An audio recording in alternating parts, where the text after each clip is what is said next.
But right now, we're marking an important anniversary. Exactly 30 years ago, the Chornobyl nuclear plant melted down. Not many people have been back to the region since, but today we're taking you inside.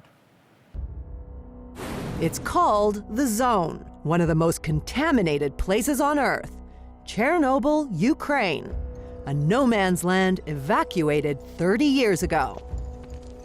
There are few who dare to visit the site of the world's worst nuclear disaster. The Chornobyl 360 camera crew is among them. Some places, of course, are still dangerous for people, but we are trying not to be there for a long time. They're here to digitally preserve the story and share it with the world. The idea of our project is to bring attention of younger generation to the problems of Chernobyl with using virtual reality. This one is really important not only for me and for my country, Ukraine, but all over the world. It's unique, and I hope the last one in the world. It was 1986 when the nightmare unfolded. What started as an ordinary day at the Chernobyl nuclear plant in Ukraine ended with a blast bigger than 100 Hiroshimas and a radioactive fire that raged for 10 days. A combination of a design flaw and human error led to an explosion that blew the top off the reactor, spewing radiation into the air. The nearby town of Pripyat is evacuated. People leave with nothing more than the shirts on their backs. Thousands will suffer radiation poisoning and cancer, and the catastrophe spreads. There are major health concerns in a number of countries across Europe as the radiation cloud shifts direction. The Austrians have been told to keep babies indoors. In the battle to contain it, the reactor is enclosed in a concrete and metal sarcophagus. The West Germans have offered to send robot firefighters and robot bulldozers to assist the Soviets in putting out the nuclear fire.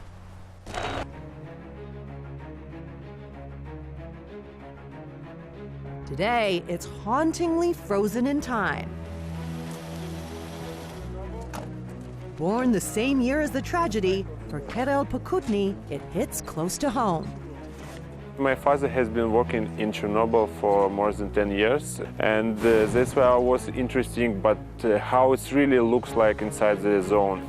These robots were used in liquidation of Chernobyl disaster. While these robots have long since retired, radiation never really dies. A Geiger counter keeps track of how much radiation they're exposed to today. Here's our gear for shooting 360 video, which is made from 6 GoPros.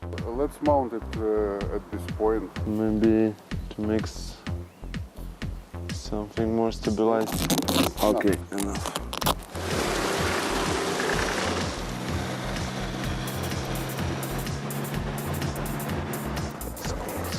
Yeah, it was shaky.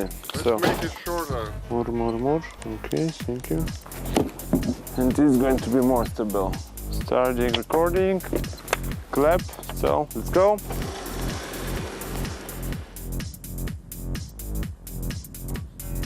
The camera is working, but the car, not so much. This is not good. And what we can do, we need to find something. Car service. Car service in Chernobyl. Back in business. When on foot, it's advised to stay on paths as vegetation has especially high levels of radiation. We are now in Pripyat town, the city that was abandoned during the disaster because people were evacuated.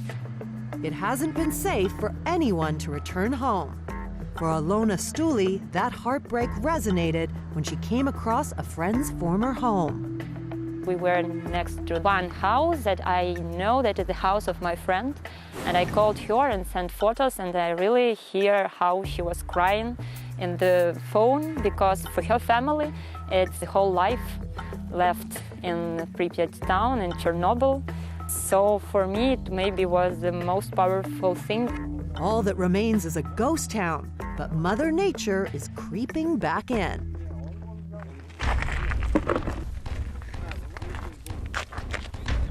Is it okay? Are you ready, guys?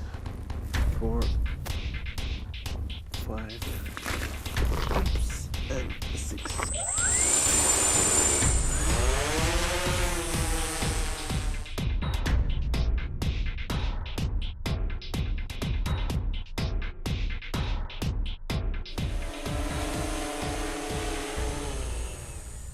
The last spot on the tour, the heart of the zone. So now we are here, near the forest block, where 30 years ago the biggest disaster happened. Construction is underway to seal the crumbling structure permanently, but it's still highly dangerous. The videos are stitched together to create a virtual world, so anyone can be a Chernobyl tourist. Good weather today, and actually there is no feeling of radiation here. This place will probably be forever abandoned, but hopefully never forgotten. A thing that maybe could prevent other catastrophes, disasters, and at the same time to show people how really dangerous activity could be. It is very important to show what is really going here right now and what's going to be here in future. Now, no people live in Chernobyl, and as you just saw in that story, the vegetation is really rife with radiation. But you might have heard that the animals are coming back stronger than ever. The wolf, the bison, the wild horse populations, those are all higher in Chernobyl than they are in wildlife reserves around Ukraine. So it's important to know that that doesn't mean that these animals are doing particularly well. One researcher says that almost all of them have cancer, most of the birds are blind, and many of the animals are sterile.